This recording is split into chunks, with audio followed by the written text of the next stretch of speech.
Shalom, salam sejahtera. Jumpa lagi bersama dengan saya dalam renungan harian pada pagi hari ini. Mari kita berdoa terlebih dahulu.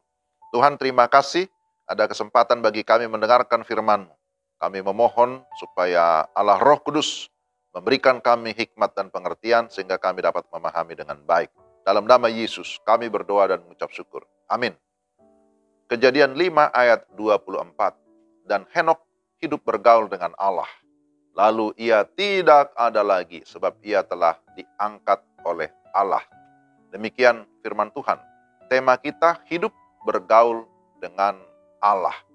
Saudara-saudara, Tuhan menciptakan manusia sebagai makhluk sosial. Artinya bisa bergaul atau bersahabat dengan yang lain. Pergaulan yang baik selalu akan menyenangkan. Tetapi sebaliknya, pergaulan yang buruk pasti akan menyesatkan. Bergaul dengan sesama, sesungguhnya itu adalah hal yang biasa, manusiawi. Akan tetapi bergaul dengan Allah itu adalah hal yang istimewa. Di dalam bacaan kita disebutkan bahwa Henok hidup bergaul dengan Allah. Pertama kita melihat siapakah Henok.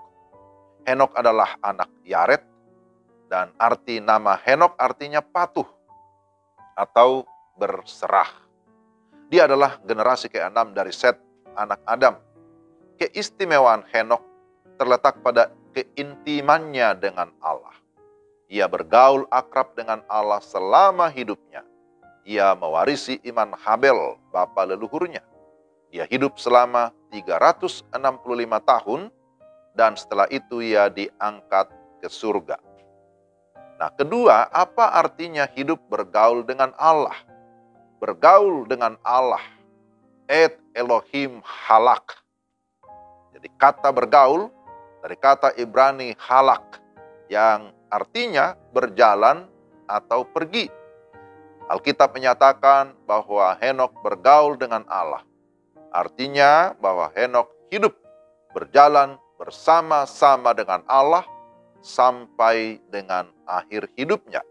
Dan ketiga, bagaimana Henok dapat bergaul dengan Allah. Seseorang dapat bergaul dengan Allah. Pertama-tama haruslah memiliki iman yang teguh. Henok dicatat sebagai seorang tokoh iman. Kita bisa baca dalam Ibrani 11 ayat 5. Dia adalah seorang yang sudah mengalami perjumpaan pribadi dengan Allah. Dia mengalami titik balik atau yang kita sebut dengan istilah lahir baru pada masa hidupnya. Kedua, harus membangun persekutuan yang intim. Hidup bergaul dengan Allah juga berarti memiliki persekutuan yang intim, yang close dengan Allah.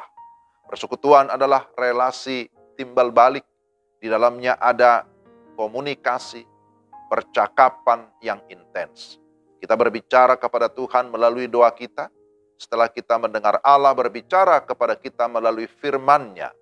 Kita tidak hanya mau didengar, tetapi kita juga harus mau mendengar. Henok disebut berkenan kepada Allah karena dia hidup dalam kesalehan, kekudusan, dan kebenaran. Suatu kualitas hidup yang berbeda dengan orang-orang sezamannya yang banyak mengalami kerusakan moral. Dia tidak terkontaminasi dengan dosa, sekalipun dia hidup dalam lingkungan yang bergelimang dengan dosa. Dia ibarat ikan yang hidup di air laut yang asin, tetapi tidak membuat ikan itu menjadi asin. Ya, kecuali kalau diasinkan. Rahasianya adalah hidup dalam persekutuan yang intim dengan Allah. Ketiga, hidup harus sejalan atau selaras dengan Allah di dalam sepanjang kehidupan. Bergaul dengan Allah juga bisa diartikan hidup sejalan atau hidup selaras dengan Allah. Ketika kita berjalan bersama dengan seseorang, maka hal yang paling penting diperhatikan adalah apakah arahnya sama? Kalau arahnya tidak sama, maka kita tidak bisa berjalan bersama. Demikian juga halnya ketika berjalan bersama dengan Tuhan. Berarti kita harus mengikuti Tuhan. Dan yang terakhir saudara, apa akibat bergaul dengan Allah? Henok mendapatkan berkat yang luar biasa. Pertama, dia memiliki kepastian kehidupan yang kekal, bahwa disebutkan semua keturunan Adam dalam pasal 5 ini, Kejadian pasal 5 maksudnya, mengalami akibat dari dosa, yakni kematian. Tetapi Henokh mengalami pengecualian. Ia disebutkan diangkat oleh Allah karena dia bergaul dengan Allah. Kemudian dia mengalami segala kebaikan Allah selama perjalanan hidupnya. Henokh bukan hanya menikmati kebaikan Allah di awal-awal hidupnya, tetapi Tuhan memelihara dia sampai dengan akhir hidupnya. Dan yang paling akhir, bahwa Henokh menjadi kesaksian, menjadi berkat bagi lingkungan keluarganya, bahkan dalam masyarakat yang lebih luas.